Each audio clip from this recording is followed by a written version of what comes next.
겠습니다. 하나님 말씀 마가복음 2장 1절에서 12절 말씀입니다. 신약성경 54페이지입니다. 신약성경 54페이지 마가복음 2장 1절에서 12절 말씀. 우리 한 절씩 교독하겠습니다. 수일 후에 예수께서 다시 가버나움에 들어가시니 집에 계시다는 소문이 들린지라.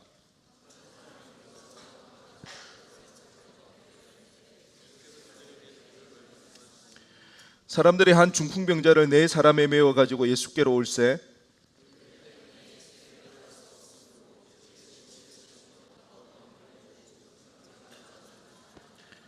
예수께서 그들의 믿음을 보시고 중풍병자에게 이르시되 작은 자야 내 죄 사함을 받았느니라 하시니 이 사람이 어찌 이렇게 말하는가 신성모독이로다. 오직 하나님 한 분 외에는 누가 능히 죄를 사하겠느냐.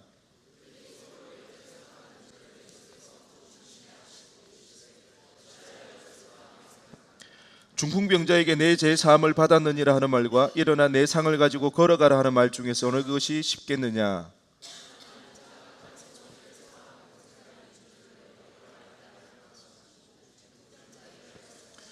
내가 내게 이르노니 일어나 내 상을 가지고 집으로 가라 하시니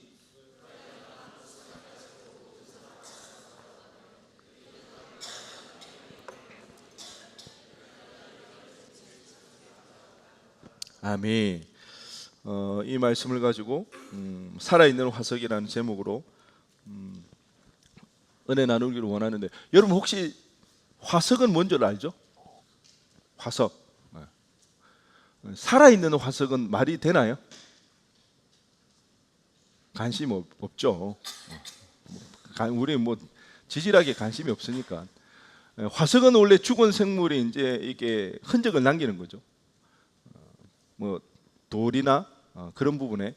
그런데 그래서 살아있는 화석이라는 것은 말이 되어지지가 않죠.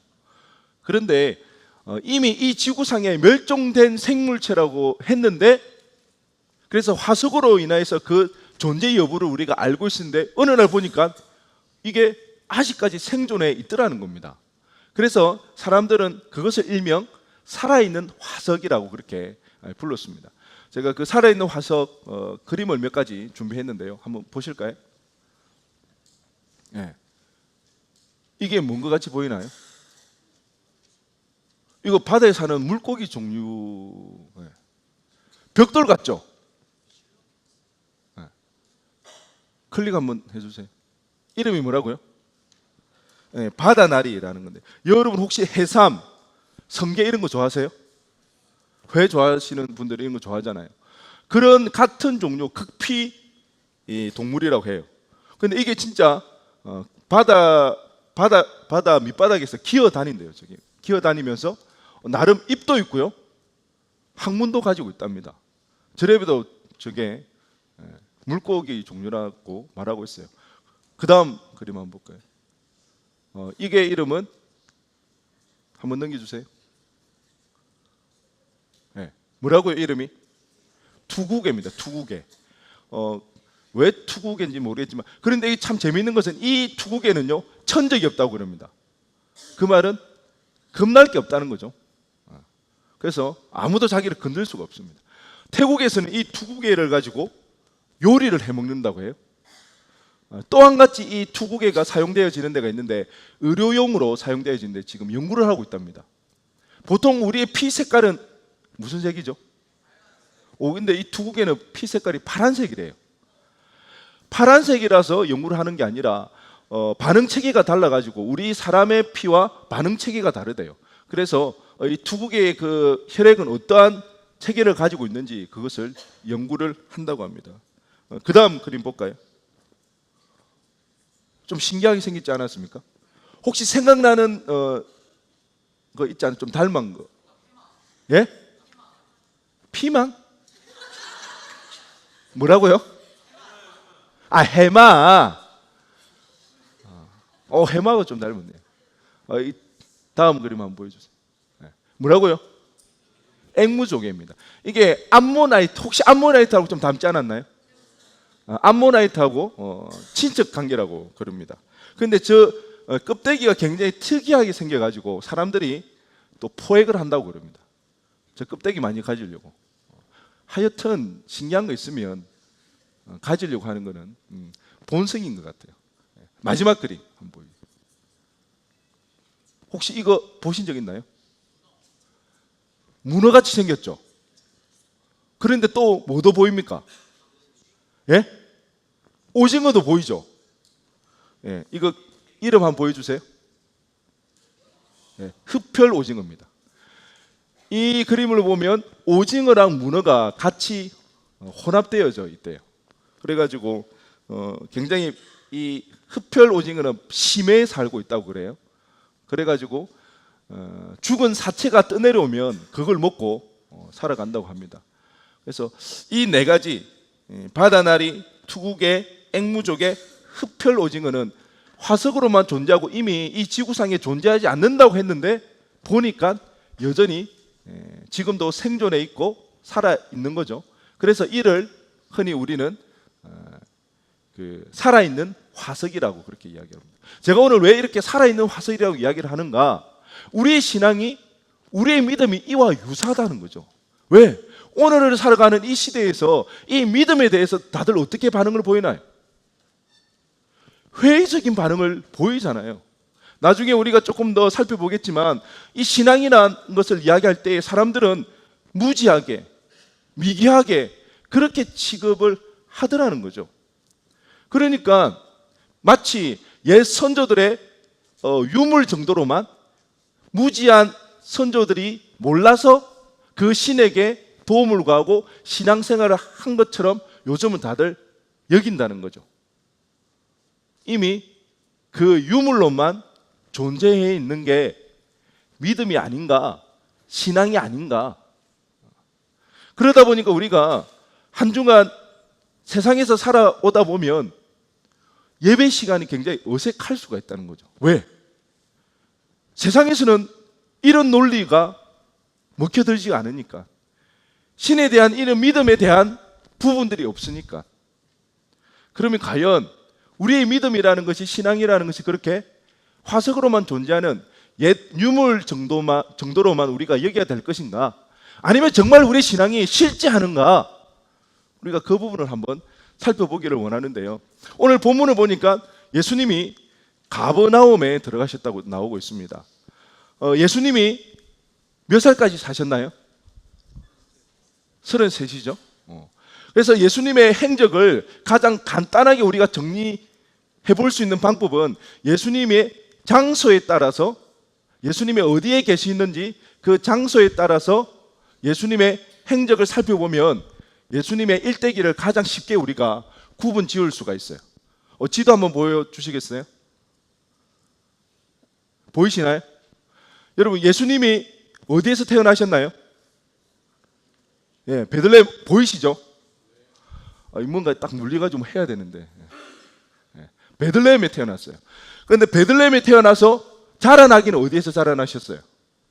참고로 저는 진주에서 태어났습니다. 그게 무슨 상관인데 이런, 참고로 그냥 하는 이야기입니다. 그리고 저는 마산에서 계속 자라났어요. 예수님은 베들레헴에서 태어났지만 자라나기를 어디에서 자라나셨어요? 그렇죠. 나사렛. 나사렛 보이시나요? 저 갈릴리 지방, 갈릴리. 저는 경남 진주에서 태어났고요, 경남 마산에서 자라났습니다. 예수님은 유대 베들레헴에서 태어났고 갈릴리 나사렛에서 자라났습니다. 여러분, 설교 끝나고 나서 경남 진주, 경남 마산이 남으면 안 돼요. 뭐가 남아야 돼요? 그렇죠. 유대 베들레헴, 갈릴리 나사렛. 그리고 예수님께서 30살까지 나사렛에서 자라났습니다. 그리고는 공생애 몇 년입니까? 몇 년? 그렇죠. 3년이죠. 3년을 어디에, 나사렛 지방을, 갈릴리 지역을 주 무대로 해서 예수님께서 사역 활동을 하셨는데요. 그런데 본부가 있었어요. 본부. 우리 예수님의 사역은 나사렛에서도 하시고 예루살렘도 올라가시고 갈릴리 전 지역을 돌아다니셨지만 항상 나갔다가 어디로 돌아옵니까? 본부로 돌아오는 거예요. 원래 중심이 되는 거처가 있었다는 거죠. 그 거처가 어디에 있었다고요? 가브나움에 있었어요. 어디라고요? 가브나움. 그래서 예수님은 요즘으로 치면 그겁니다. 순회 전도자입니다. 항상 복음 전하시고 다시 돌아오시고 다시 복음 전하러 나가셨다가 다시 돌아오시고 그 지역이 가브나움이라는 거예요. 오늘 예수님이 어디로 돌아오셨다고요? 가브나움. 왜 이 설명을 하느냐? 중요한 게 있어요. 가브나움에 들어와서 말씀을 전하시는데 사람들이 소문이 난 거예요. 예수님이 돌아오셨대. 예수님이 집으로 돌아오셨대. 그래서 사람들이 막 몰려 들어오는 거예요. 그래서 사람들이 막 몰려 들어왔는데 그때 누가 등장하나요? 중풍병자가 등장하죠. 친구들이 중풍병자를 메고 오는데 사람이 너무 많아서 발 디딜 틈도 없는 거예요. 그때 이 사람들이 어떤 일을 행합니까? 어떤 일을? 지붕을. 우리 지금 예배 드리고 있는데 제가 바라기는, 꿈꾸기는 발 디딜 틈 없이 여기가 다 차기를 원합니다.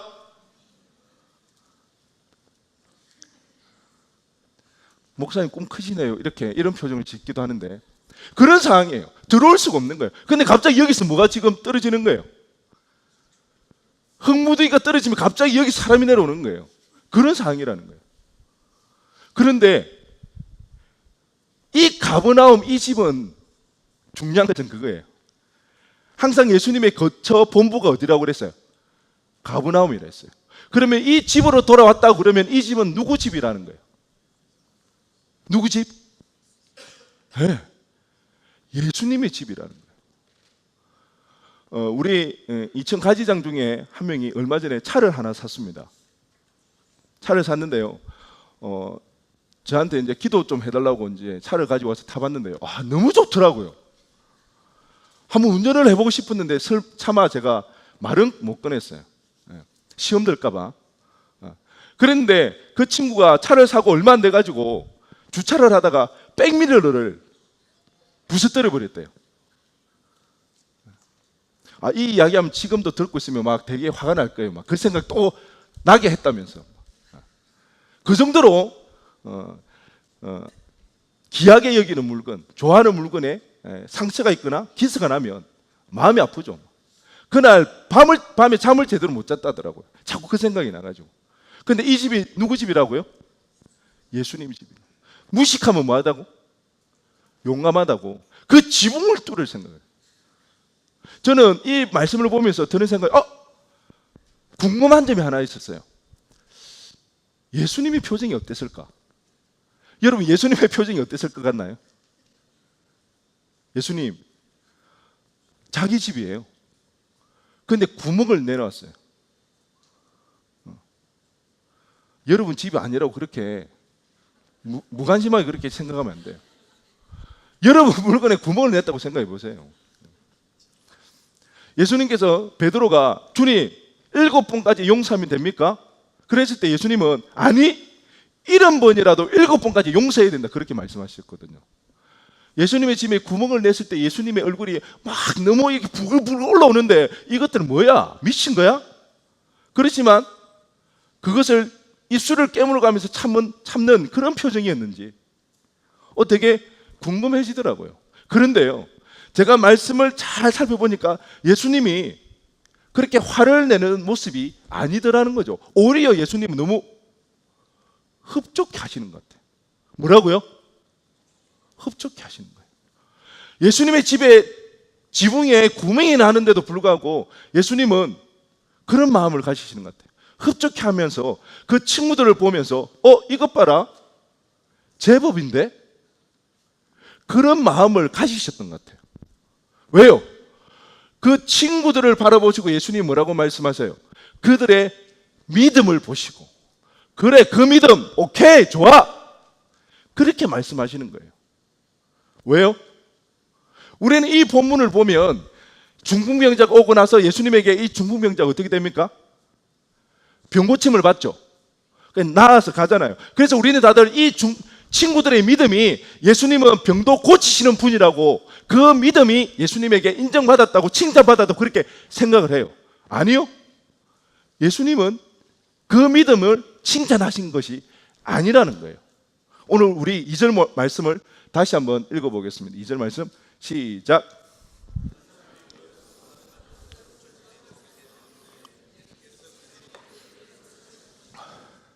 지금 예수님께서는 뭘 하고 계시다는 거예요? 도를 전하고 있다는 거예요. 도를 아십니까? 여러분 도를 아시나요?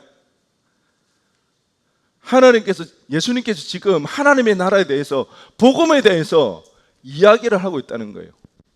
사람들에게 소문이 났어요. 예수님이 지금 집에 들어오셔서 이 복음의 말씀을 전파하고 있다고, 전하고 있다고. 이 친구들이 들었어요. 그래, 이 내 친구, 이 중풍병자에게 지금 너무나도 필요한 것은 하나님의 말씀, 복음. 주님이 그 친구들의 그 믿음을 보셨다는 거예요. 이 친구에게는 지금 뭐가 가장 절실할까요? 이 중풍병자에게는 뭐가 가장 절실할까요? 병 고침 아니겠어요? 왜? 더 이상 해결할 수 없잖아요. 평생 이 병 때문에 힘들게 살아왔잖아요. 너무 어렵잖아요. 메시아 구원자라고 하시는 그분이라면, 마땅히 자기를 사랑하신다면 마땅히 자기의 문제를, 자기의 병을 고쳐주실 수 있다는 거예요. 그렇다면 그 문제를 기대했을 거예요. 그런데 예수님은 그게 아니었어요. 예수님은 너무 잘 아셨던 거예요. 그 중풍병자에게 가장 필요한 것은 중풍병을 고침받는 일이 아니라 말씀을 통하여서 구원받는 그 일, 복음을 통하여서 그 영혼이 자유함을 입는 그 일이 가장 중요하다는 거예요. 여러분 삶 가운데 신앙생활 하다가, 믿음 생활 하다가 예수님에게, 하나님에게 실망한 적이 있습니까? 이해가 안 돼서 그 하나님을 거부해 본 적이 있습니까? 우리는 잘 알지 못해요. 우리는 다 살아본 것이 아니에요. 우리는 이 세상이 어떻게 되어져 가는지 다 알지를 못해요. 내가 모른다고 해서 그게 아니라고 그렇게 단정 치면 안 된다는 거예요. 처음에는 예수님이 오해받으실 수도 있어요. 그런데 그것보다 더 중요한 것은 예수님은 정확히 아신다는 거예요. 무엇이 가장 필요한 것인지.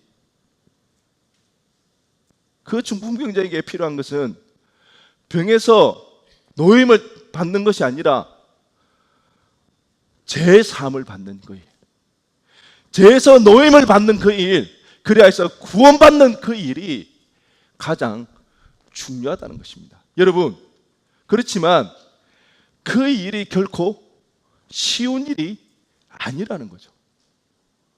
그 다음 말씀 우리 한번 보여주시겠어요? 9절 말씀 읽어보겠습니다. 시작.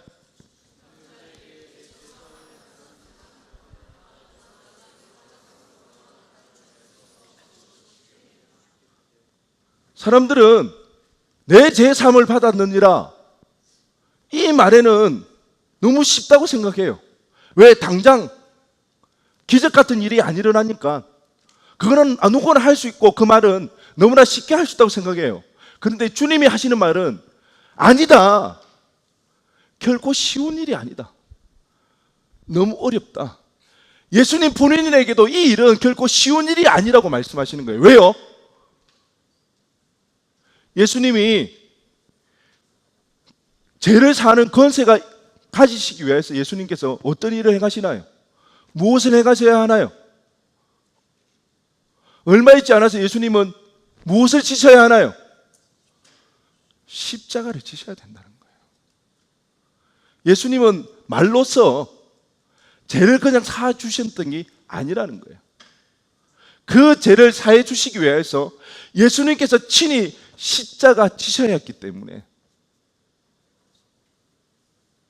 친히 조롱받으시고 고통 당하셔야 했기 때문에, 그 말에 책임지시기 위해서는 친히 그 죽음으로 걸어가셔야 했기 때문에 예수님에게서도 그 말이 결코 쉬운 말이 아니라고, 쉬운 일이 아니라고 어려운 일이라고 그렇게 이야기해 주시는 것입니다. 여러분, 우리가 구원받은 일 쉽게 된 거 아닙니다.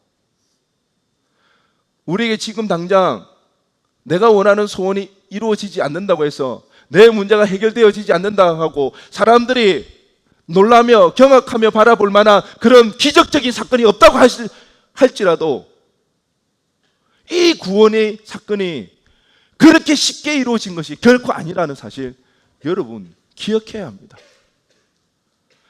중풍병을 고치는 그 기적보다 더 힘들게 이루어진 일이 우리의 구원인 줄로 믿으시기 바랍니다. 여러분, 이 은혜가 있으신가요? 그 구원의 은혜를 사모하는 마음들이 있습니까? 우리 삶 가운데 그 은혜를 갈망하고 그 예수님을 바라보는 그런 마음들이 있으신가요? 우리가 여기 모인 첫 번째 이유는요, 구원받기 위해서입니다.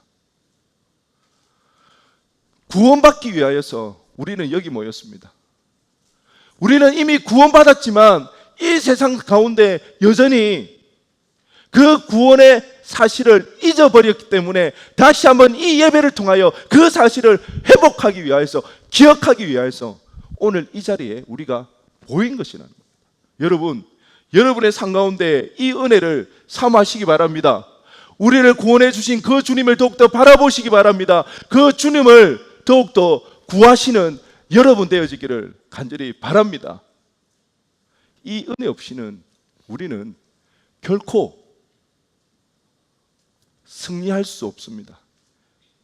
이 은혜가 없다면 우리 신앙생활은 아무 의미 없는 그 신앙생활이 되고 말 것입니다. 이 구원의 은혜가 얼마나 감사한 줄 아십니까? 얼마나 큰 능력인 줄 아십니까? 우리가 힘들고 어려운 상황 가운데서도 이 구원을 인하여서 감사할 수 있게 하는 것, 내가 도저히 기뻐할 수 없는 상황 가운데서도 기뻐할 수 있게 해주는 힘이 이 구원에 있습니다. 그 은혜를 여러분들이 더욱더 사모하고 누리시기를 간절히 바랍니다. 아멘. 네. 그런데 오늘 이 중풍병자에게 예수님께서는 내 제3을 받았느니라 이 이야기를 했어요. 그 중풍병자에게는 놀라운 구원의 역사가 일어났어요. 그런데 함께 있던 그 무리들, 특히 서기관 무리들은 이 일을 놓고 함께 기뻐하지 못해요. 함께 동참하지 못해요. 오히려 예수님을 반격하고 나서기 시작하더라는 겁니다. 오늘 말씀 우리 7절 다 함께 읽어보겠습니다. 시작.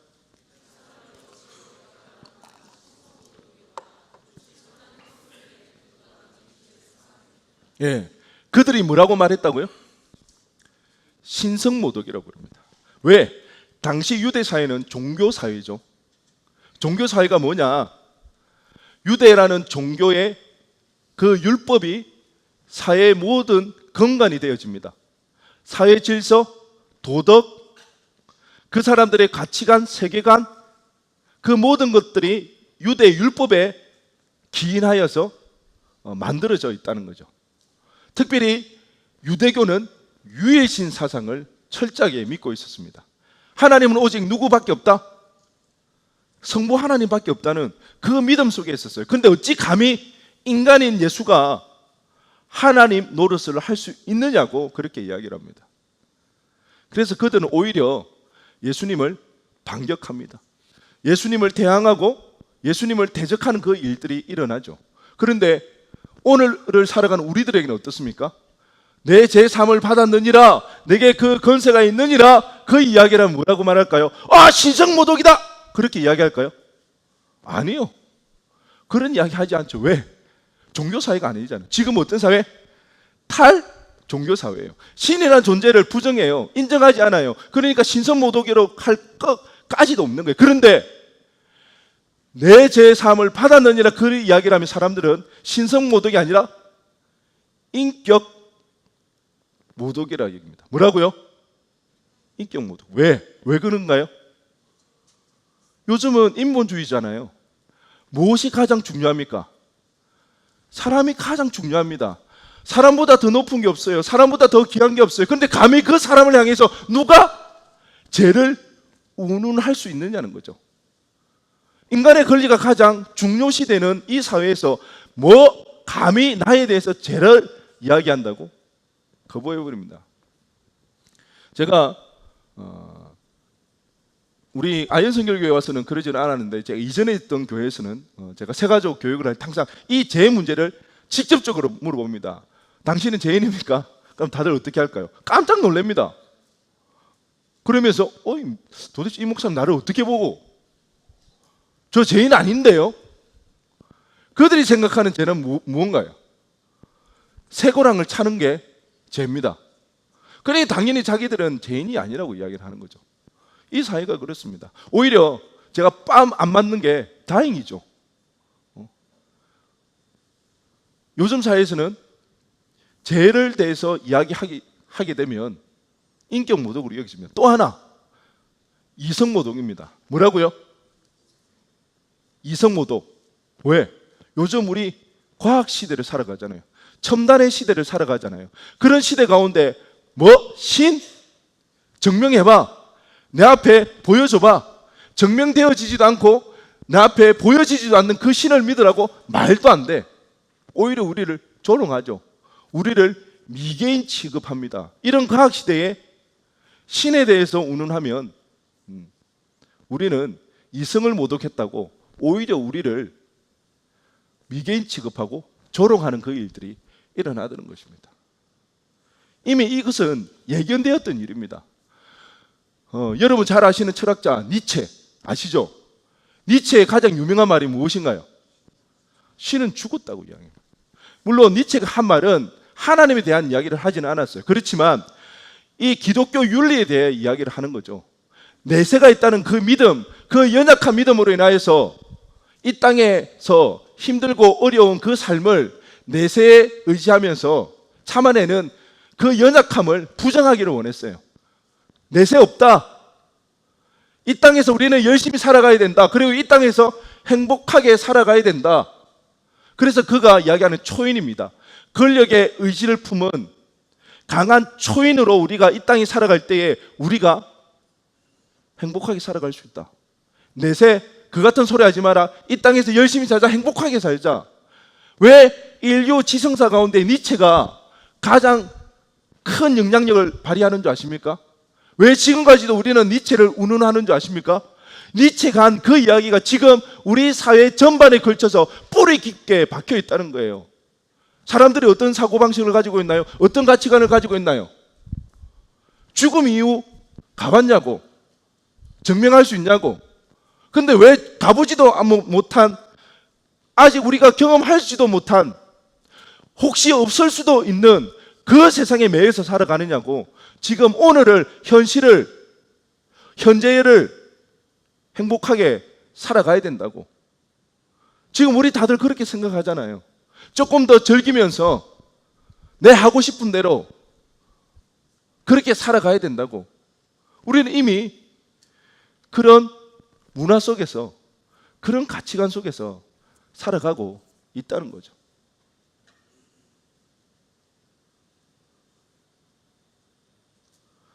그러기에 우리가 기억해야 할 것은 그 주님을 바라봐야 되는 것입니다. 우리 주님께서 그러한 세상 속에서 어떻게 복음을 전하셨는지, 제가 자주 이야기하는 것이지만 예수 믿는 좋은 시절은 없습니다. 인류 역사 가운데 예수님이 오셨는데도 예수 믿기가 어려웠어요. 그럼 지금은요? 멀리 갈 것도 없어요. 여러분 삶 가운데 지금까지 한번 생각해 보십시오. 예수 믿기 좋은 시절이 있었나요? 예수 믿기에 너무 적합한 그런 때가 있었나요? 없었죠. 앞으로는요, 더 없습니다. 더 힘들어질 수밖에 없다는 거예요. 그런데요, 예수님 당시에는 신성모독이라는 저항을 받았어요. 지금은요, 인격모독이다, 이성모독이라는 저항을 받고 있어요. 그런데 그런 상황 가운데서 예수님은 복음을 전하신다는 거예요. 어떻게? 그것도 아주 탁월하게 전하신다는 거예요. 오늘 말씀을 우리 다시 한번 보도록 하겠습니다. 오늘 10절 말씀 우리 다 함께 읽어보겠습니다. 시작.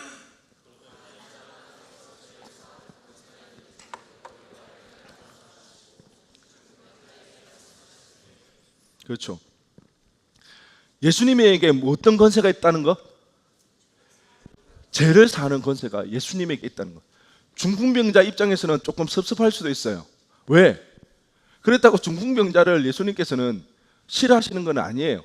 그렇지만 그를 통하여서 예수님의 하실 일들을 보여주시고 나타내신다는 거죠. 이와 유사한 사건이 요한복음 9장에 나타나는데요. 예수님과 제자들이 어느 날 길을 걷고 있는데 나면서부터 맹인된 자를 보게 되었습니다. 그때 제자가 예수님에게 물어봅니다. 예수님, 이 자는 누구의 죄로 인하여서 이렇게 맹인이 되었습니까? 아마 당시에는 장애를 가지면 저주를 받았다고 그렇게 생각했던 것 같아요. 그때 예수님께서 말씀하시기를 이는 그 부모의 죄도 아니고 본인의 죄도 아니다. 뭐 하시기 위하여서? 하나님의 일을 하시기 위하여서 이렇게 태어났다. 그 맹인을 고쳐주심으로 예수님께서는 죄를 사는 권세가 있다는 것을, 이 땅의 진정한 왕이심을, 하나님의 아들이시라는 그 사실을 나타내고 증거하더라는 겁니다. 중풍병자를 고쳐주셨던 그 사건, 그 일을 통해서 예수님은 예수님만이 우리에게 진정한 주인이 되시고 죄를 사는 권세가 있다는 사실을 알려주시는 겁니다. 예수님께서는 기적을 종종 일으키세요. 하나는 너무나 긍휼이 많으시기 때문에 우리를 불쌍히 여기셔서 우리의 인생이 너무나 힘들어하니까 예수님께서 기적을 일으키세요. 또 하나는 아무리 말해도 이 말귀를 뭐하니까 못 알아들으니까, 알아먹지를 못하니까 예수님께서 기적을 일으켜 주신다는 거예요. 어떻게? 그 기적을 통하여서 내가 진정한 왕임을, 예수님께서 우리의 진정한 구원자가 되심을 그 기적을 통하여서 일으켜 주신다는 것입니다. 우리가 정말 믿음으로 예수님을 반응하면 우리의 마음의 소원을 이루기 위하여서 내 욕심을 채우기 위한 사심으로 믿음 생활을 하는 것이 아니라 정말 예수님이 나의 구원자이심을 진정으로 고백하며 예수님이 은혜 없이면 살아갈 수도 없다는 그 믿음의 고백 가운데 예수님을 간절히 찾고 구하게 되어지고, 그럴 때에 우리 삶 가운데 하나님의 하나님 되심이 나타나게 되어진다는 거예요. 때로는 기적을 통해서라도 나타난다는 거예요. 그 일을 통하여서 예수님은 우리의 삶을 통하여서 예수님이 오늘도 이 세상 가운데 증거되어지기를 원하시더라는 것입니다. 할렐루야! 우리가 이렇게 주님 앞에 쓰임 받아야 된다는 것입니다. 오늘도 여전히 우리 예수님께서는 예수님의 주인 되심을, 죄를 사하는 권세가 있음을 이 땅 가운데 전파하기를 원하십니다. 알려주기를 원합니다. 어떻게 해요? 믿음을 통하여서, 믿음 있는 자의 그 인생을 통하여서. 우리가 구원받았다는 것은 어떤 의미입니까? 여러분, 예수님께서 십자가에서 제물로 우리 죄를 대신해서 죽었다는 그 이야기는요, 단순하게 우리 죄가 용서받았다는 그 의미만 가지고 있는 것이 아니에요. 이제는 예전에 우리의 모습은 죽어지고 이제는 누구를 우리 주인으로 삼고 살아간다는 거예요. 예수님을 우리의 주인으로 삼고 살아간다는 거예요. 예수님만을 의지하며 예수님만을 바라보며 살아간다는 거예요. 구원받은 백성의 믿음의 표현은 그거라는 거죠. 그러기에 예수님을 구하지 않을 수가 없다는 거죠. 예수님을 계속 구하게 되어진다는 거죠. 똑같이 어려워요. 똑같이 힘들어요. 그런데요, 그 똑같이 힘들고 어렵지만 우리 가운데 예수가 살아계시다면 이겨낼 수 있어요. 기뻐할 수 있어요. 감사할 수 있다는 거예요. 사람들이 그것을 보면서 어떻게 생각해요? 뭐지? 쟤는 도대체 뭐지? 어떻게 쟤는 똑같이 힘들고 어렵지만 웃을 수가 있지? 그 문제를 어떻게 해결했지? 그걸 바라보면서 그들에게 하나님의 살아계심을 우리가 증거할 수 있어야 된다는 것입니다. 하나님은 반드시 우리 삶 가운데 기적을 행하십니다. 아멘. 그런 능력이 있다는 거예요. 그래서 우리가 더욱더 주님을 바라봐야 되는 것입니다. 제가 지난 금요일 날 굉장히 은혜로운 문자를 한 통 받았습니다. 이전에 사역했던 집사님에게서 온 문자였는데요. 이 집사님이 젊을 때는 신앙생활을 굉장히 열심히 했는데 직장 생활하고 바쁘게 지내다 보니까 교회를 점점 멀리하고 신앙생활을 하지 않았어요. 중요한 것은 본인만 안 하면 되는데 아들 1명에 딸이 2명이 있는데 자녀들이 교회 가는 것도 철저히 막았대요. 가지 말라고. 그렇게 오랜 시간을 지나다 보니까 그 가정이 많은 어려움들을 겪게 되었어요. 그 집사님이 와이프랑 이혼을 하게 되어졌고요. 자녀들은 더 이상 믿음이 없는 그 상태. 그래서 그 인생이 굉장히 후회가 되어지고 회한이 되어져서 다시 한번 신앙생활을 해야 되겠다는 그 마음을 가지고 교회를 출석하게 되어졌어요. 얼마나 뼈저리 후회가 되겠어요. 잘 살아보겠다고 나름 성공해보겠다고 모든 걸 뿌리치고 나갔는데 가정까지 깨어지고 자녀들 다 무너진 그 상태에서, 그래서 그 아들이 군대 갈 때 제가 신방을 가서 예배를 드렸어요. 그리고 그 아들에게 복음을 제시하고 믿음 생활을 하자고 그렇게 했는데 이번에 아들이 제대를 하게 되어졌다면서 저한테 문자를 하나 보내줬어요. 그 문자를 내용을 한번 읽어드리겠습니다. 제가 목사님 안녕하세요. 오랜만에 뵙습니다. 오늘 둘째 제대했습니다. 군에 갈 때 말씀 전해주시고 기도해 주셔서 감사합니다. 앞으로 예수님 믿고 구원받게 해달라고 한 번 더 기도해 주세요. 집사람은 작년 9월에 교회에 등록해서 지금까지 잘 다니고 있습니다. 신앙을 조금씩 회복하고 있습니다. 큰딸은 지난달에 입교했습니다. 이 딸이 청년이었는데 이제 교회를 나오기 시작했지만 여전히 믿음의 회복이 안 됐어요. 유아 세례까지 받았어요. 근데 자기가 입교를 안 하겠다는 거예요. 왜? 자기는 아직까지 믿음이 없다고. 그래서 드디어 자기가 입교를 했다는 거예요. 어버이날 손편지로 하나님께로 이끌어 주어서 고맙다고 해서 읽고 눈물 좀 흘렸습니다. 내후년에 집사람하고 같이 살기로 했습니다. 가끔씩 생각날 때마다 목사님 사역을 위해서 기도하고 있습니다. 평안하세요. 샬롬. 제가 이 문자를 받고 어찌나 감동이 되든지요. 정말 하나님 살아계시구나. 하나님 찾는 자들에게 하나님 여전히 그들과 함께 하시는구나. 그런 마음이 들어서 제가 이렇게 답장을 보냈습니다. 집사님, 이렇게 좋은 소식 전해주셔서 너무 감사합니다. 저까지 울컥하네요. 아들이 건강하게 제대한 것도 큰딸이 입교한 것도 너무 감사해요. 무엇보다 다시 가정이 하나님의 은혜로 회복되어져 가는 모습이 너무 은혜가 되고 하나님의 살아계심을 다시 한번 목도하게 되네요. 그리고 제가 문자를 보냈어요. 그러니까 목사님 사랑합니다 하트가 뿅뿅 날라오고 저도 너무 보고 싶다고. 감동, 하나님의 살아계심이 나타나고 있는 거예요. 억만금을 줘도 회복 가능성이 없어요. 그 자녀가 믿음 생활을 다시 하게 될지 아무리 억지로 데리고 와도 되어지지 않는 일이에요. 한번 갈라선 가정이 다시 회복되어진다? 있을 수가 없는 일이에요.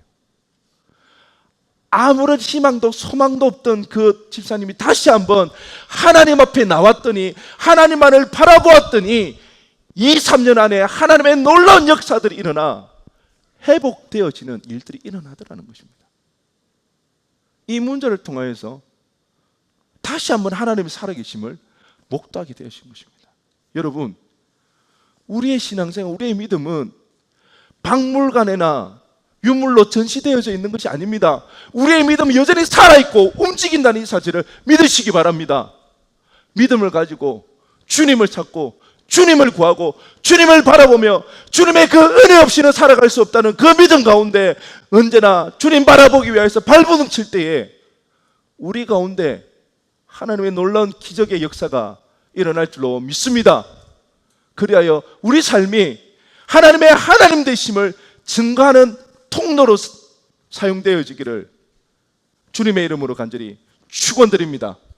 우리 시간 다 함께 일어나셔서 찬양하며 우리 기도하며 나가도록 하겠습니다.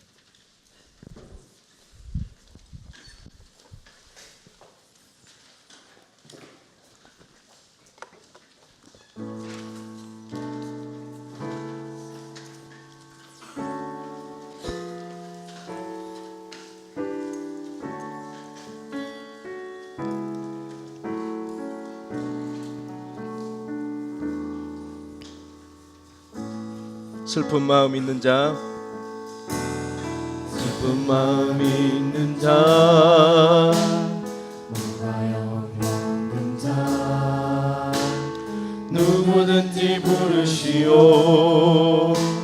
예수 이름 부르시오. 그 이름을 믿는 자, 그 이름을 부르는 자, 그가 어떤 사람이든 그를 구원 얻으리. 다시 한번 고백합니다. 슬픈 마음 있는 자, 슬픈 마음 있는 자, 뭔가요 없는 자, 누구든지 부르시오. 예수 이름 부르시오. 그 이름을 믿는 자, 자, 그 이름을 부르는 자, 그가 어떤 사람이든 그는 구원 얻으리. 예수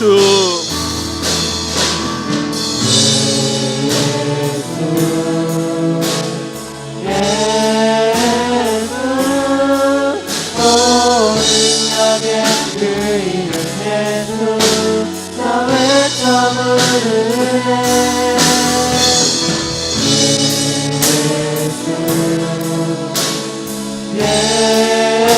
예수, 구원의 그 이름 예수, 나 외쳐 부르네. 예수 그리스도. 우리 믿음으로 고백합니다. 예수 예수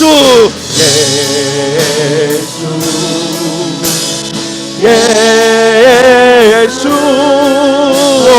능력의 그 이름 예수 나 외쳐 부르네. 예수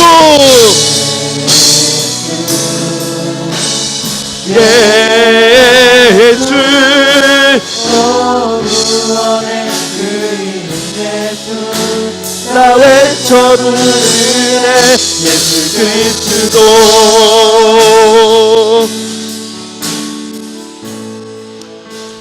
정말 그렇습니다.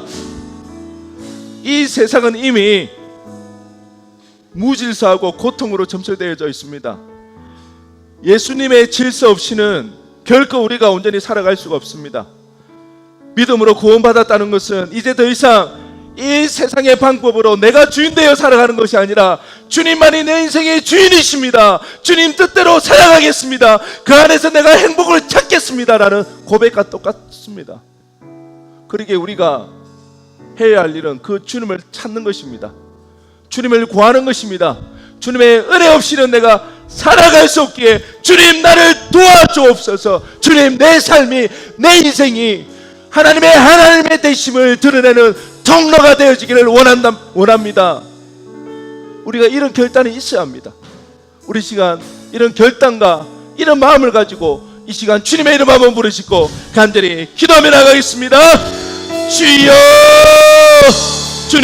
주님 우리를 도와주옵소서. 우리를 불쌍히 여겨주옵소서. 하나님 예수의 이름만을 구하기를 원합니다. 예수의 이름만을 찾기를 원합니다. 주님 도와주옵소서. 예수님의 은혜 없이는 하나님 살아갈 수 없습니다. 주님 우리를 불쌍히 여겨주옵소서. 주님 내 삶에 다시 한번 주님을 구하며 주님만을 주인으로 잡고 모시고 살아가기를 소원하세요. 주님 우리 가운데 마여 주옵소서. 우리와 함께하여 주옵소서. 하나님 도와주옵소서. 하나님 우리를 도와주옵소서. 하나님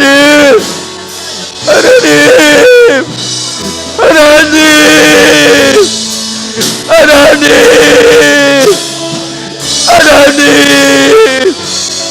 하나님, 우리가 다시 한번 주님을 구하며 주님을 찾아온 하나님, 우리가 내봐여 주옵소서. 주님의 은혜를 삼아며 나갑니다. 하나님, 우리 삶이 하나님의 하나님 되심을 드러내는 통로가 되어지기를 원합니다.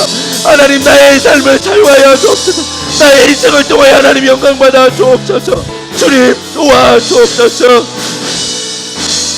예수, 예수, 예수, 예수, 구원의 그 이름 예수, 나 외쳐 부르네. 예수,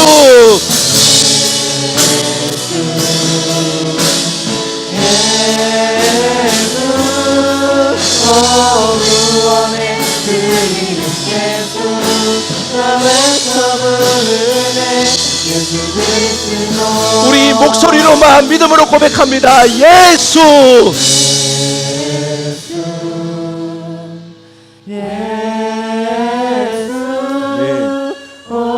능력의 그 이름 예수, 나 외쳐 부르네. 예수, 예수. 아멘, 아멘, 아멘. 구원의 그 이름 예수, 나 외쳐 부르네. 예수 그리스도. 주님, 우리가 이 시간 다시 한번 믿음의 손을 들어 믿음의 눈을 열어 주님의 이름을 부릅니다. 다시 한번 주님을 찾고 주님을 구합니다. 능력이 오직 주님께만 있습니다. 구원이 오직 주님께만 있습니다.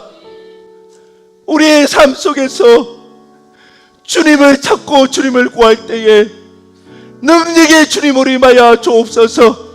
구원의 주님으로 임하여 주옵소서.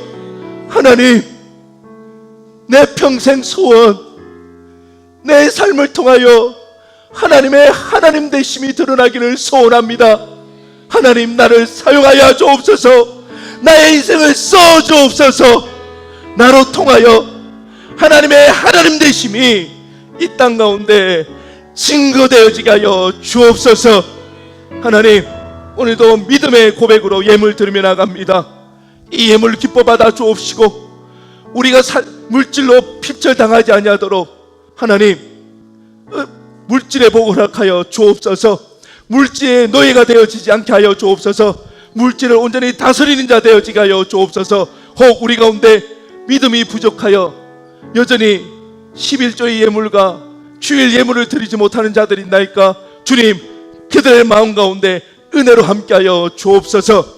그리하여 하나님, 아낌없이 드릴 때에 차고 넘치는 복을 누리게 하옵소서. 감사드리며 예수 그리스도의 이름으로 기도드리옵나이다. 아멘.